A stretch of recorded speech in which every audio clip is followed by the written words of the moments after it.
All right, welcome. I'm glad you're back for Grimmett Coaching. In this section on money, what we need to do and how much are you going to need in order to do the projects that you're looking at in your portfolio. Well, in the first year alone, I would recommend that you have between $250,000 and $750,000 worth of accessible cash, depending on what your style and business structure is going to look at. Now remember, each and every student, we come up with a specific business plan that fits you based on what you told me your lifestyle is going to require. So on average, most of our students, if they're going to purchase and buy and hold, they're looking at somewhere between 10 to 15 properties over a 3-year period that they're going to acquire and hold. Now the basic property that we purchase on a single family would range between $25,000 and $45,000. And on a multifamily would probably run between $35,000 and $65,000. So depending on how many of those properties that you need, you can already do the math, you're going to need between $300,000 and $500,000 just for your private portfolio. Now, most people also want to do some type of rental flip or residential flip in that, and then we start out, generally people are scared, so they're going to do their first basic rehab, and that's going to be between $50,000 and $75,000 on the purchase and rehab money. The next property that we're going to move to is going to be between a $75,000 and $125,000 property, and then the sweet spot where we want to be in St. Louis is between $200,000 and $300,000. Those properties are selling roughly within 2 weeks because there's such a shortage of those type of properties on the market today. So you can see right off the bat, you're going to need money. And when I tell people all the time is the money doesn't have to be yours, but money has to come to the table. You have to be in a controlling situation for that money. Now in the last situation, we talked about some of those items that we're going to need to get together on the action list, a personal financial statement, an access, and a business plan. Well, when we take that money to the bank, they're going to want to assess it to determine how much they can lend for you. So we're going to look at a couple of different money structures that can be available to you. And first we're going to look at your own personal money. What is it that you can bring to the table? And then within that, what are you going to be willing to work with? And this is where, when I was talking earlier about having the husband and wife together talk about a situation, you'll find out that generally, just in general terms, the husband is much more willing to put his own personal money at risk than the female. The female likes security, and security is generally seen with how much money do we have in the bank for those rainy days, situations. They're worried about college funding and what you're going to need. So that's a discussion you need to have at home prior to coming and sitting with me. What amount of money do you want to put at play in your rehabbing process? Maybe that's 50%, maybe that's 30%. And then you need to look at where are those funds located. Are they liquid funds? Are you able to access them? Are they just in a CD? Are they in your basic money market account? Are they just in a bank, in your savings account? What accessibility do you have to those funds? The next level may be mutual funds, funds that you have at another location, a business that you left, and your 401k money is still in that location. Those are situations where we call rollover funds, funds that you can get from the business you had before and put them in an IRA, into a self-directed IRA where you could control those funds. In a rollover situation, it is not a tax event. You're simply taking funds from a place that may be held in a business that you had worked in to a location where you can access those funds, and I would say a self-directed IRA, and that may be a traditional IRA or a Roth IRA. We'll get to that in just a minute on what those funds can be located in and how accessible are they.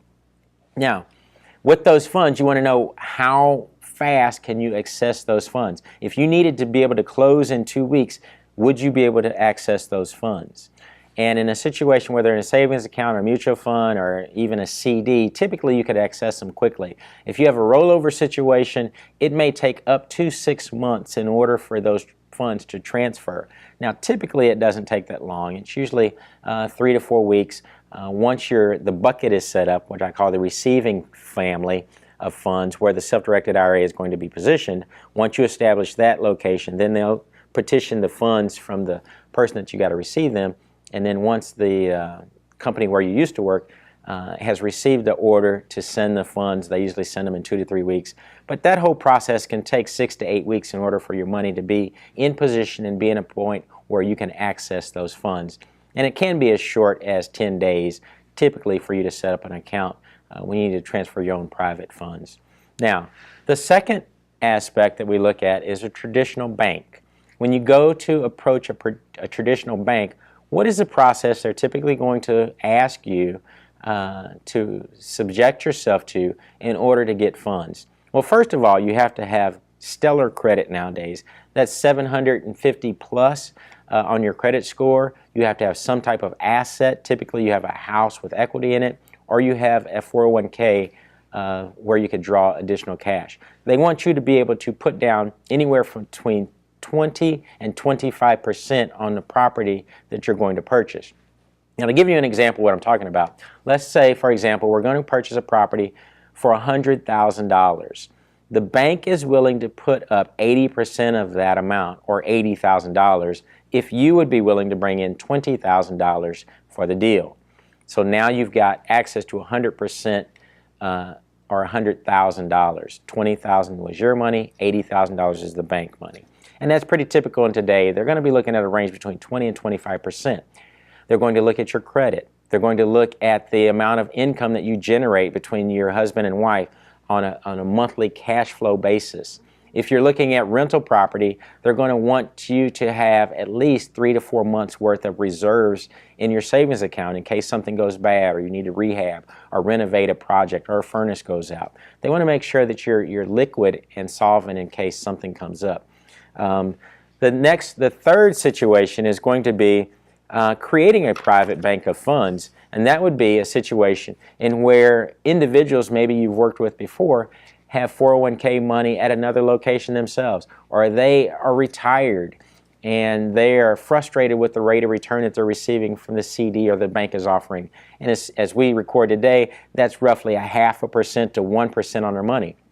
Now, in this situation, you're going to borrow that money from them, where they're going to play the bank in the situation. They'll lend money to you for your project, and you agree with them on an interest rate that is beneficial to them and beneficial to you. You guys negotiate that rate, and of course there's documentation that you want to have and put with that, which we'll get to a little bit later in the video on what that looks like and how you prepare that documentation. But basically, you're going to generate private funding. Sometime you ask them for a letter of commitment, which they say, yes, I'm willing to make $100,000 available to you.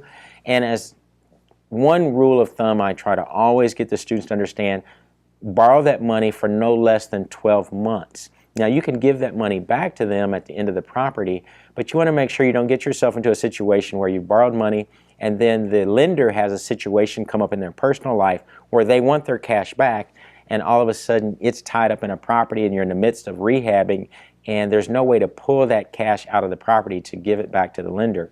So you want to make it very clear that on your normal process, you're going to have their funds for at least 12 months. Now, you can give it back to them. Say you close on a property and you're finished with the funds, you give it back to them and they put it in their account and they hold it there until they need to lend it to you again. And constantly, you want to constantly be getting more and more people that are willing to make an investment in you. Now, typically when you're first and a new student, they're not going to be so excited about lending you money because they know that you have no experience in real estate. That's where the coach comes into place. I've done over 150 properties and rehabs just recently, where that gives them some idea that the person you're working with has a knowledge, a working knowledge of how to get into the property, how to get out, and that they should expect to receive their money in return with some profit on it. So that is the stability and the credibility that you get by having a coach, as well as the bank. When we go talk to the bank, they're wanting to know who in this arrangement has the experience when they lend out their money. Will they have a likelihood of receiving that? Because nobody wants to foreclose on a property in order to get their money back. So remember again, in the private money field, you're always marketing to get more and more people who will side with you, who will lend you money that you can control on a one-year basis or a longer term period if you're using that money for rentals. It's beautiful to have private money set up for rental properties that can go 7 to 8 years or so, where they're looking for a great return on their money and you're looking for terms that meet your needs for the situation that you're looking to do. So it's creating a win-win situation for you and the other individuals. Now, the fourth way that you can do business is through joint venturing. A joint venture is where you create a situation where you and another individual or you or another business come together, business to business, for a specific project, generally just one project. If you both like the project and the results and how it works, you can continue on. Now, in this joint venture, you're going to specifically outline what duties each individual brings to the agreement. Now, one person may be bringing expertise and the other person may be bringing just the financial backing. When those two come together, you determine how you're going to split the proceeds when you come out of the deal. Now, like I said, as long as everyone's happy and the marriage works out perfectly, you continue to do deal after deal. But let's say in this situation, you found out that you weren't good business partners or you weren't working well together. You simply, after the first project, you dissolve the joint venture and each goes his merry way. You retain your business, he retains his business, and you go to find new projects separately. So that's the easiest way to find funding and money for your projects. Now, with those, like I mentioned, there's lots of forms that go with that, and how do you make that deal work? We'll touch on that in just a little bit, but before that, in the money situation, you have to determine what is a deal and what isn't a deal. I have this all the time where individuals come and they call me and say, Tim, I want to go look at this property and let's go look at it. Well, before you rush out the door, there's some things you want to determine. Is it even worth pursuing? And real estate is all a numbers game. It has to do with doing your math before you go out the door. Because some properties, they don't even financially make sense. Now, what do I mean by that? How do you estimate the cost? How do you estimate whether it's a deal or not? Well, the first thing you want to look at is the house itself. Is it an ugly dog in the midst of pretty houses all around it? That's going to be your best scenario if you're looking at something along the lines of a flip. So if it meets that criteria, first of all, it's a candidate. Is it a house that most people want to purchase? Does it have a normal floor plan?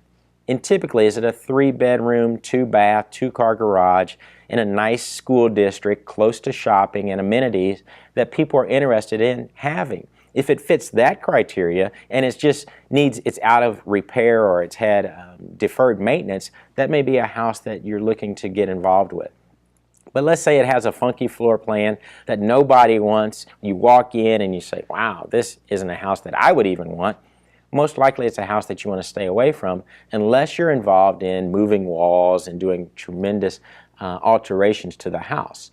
Now, in order to do that, you'd have to get it at a substantial reduced rate. So let's assume that it's a house that you like. It meets all the criteria. Then the next step is, what is the market? Is the market hot? Are houses moving fairly rapidly in that area? You're saying from 2 weeks to 45 days. That's a fairly quick market. Okay, so now that market meets your fancy. How far away from that house do you live? If you're going to be in the renovation process, you're going to drop in on it every now from time to time. So those are things that you want to consider. So now let's look at some of the basic numbers that you have, which we'll really get into later, but just for the money section, does it make sense or not, and how much money do I need? So the one is the cost of the property. What is it going to cost to purchase? What is it going to cost to rehab? And then you've got closing costs on top of that, acquisition costs, your insurance and so forth. And then you want to factor in your holding costs. That's generally the piece that people forget. How much is it going to cost for the money? How much are my interest payments? How much are the insurance payments? The utilities, lawn maintenance, snow care, whatever it's going to be in order to maintain that property for 2 or 3 months while you maintain it. And generally with students, it's twice as long as you normally expect because things just stretch out. So a normal 90-day turnaround turns into a 120 or 150-day turnaround on the first student's process. Next, you have the second closing cost. You know, what does it cost if you need to get a realtor? And of course, 3%, 4%, either you're assisting in down payment or you have those costs built in as far as repairs that you need to make that the inspection derives from the buyer. So those are costs that you want to make sure that you have anticipated. And then your profit margin. What is the absolute minimum amount of profit that you expect to make on this deal? Is it $10,000? Is it $15,000? Is it percent? 10%, 15%? Whatever it is that you have established as your minimum profit potential, that's what you need to factor in. And then you work that formula out backwards. When you work it out and you subtract everything out, what it's going to give you is a maximum price to offer. Now, when you've reached that maximum price to offer, go ahead and subtract 5% because you're going to need to negotiate a little bit. You start with that lowest number, negotiate, and it should fall underneath your maximum allowable offer. Now, all of this is in paperwork that you'll get in your handbook that we'll walk through, but I just simply wanted to talk about that and tell you as we walk through it on money. How much money do you need? And remember this, you will always need more than you have, and money always has to come to the closing table. Remember that. So that wraps up our money that you'll need for your project. Look forward to working with you.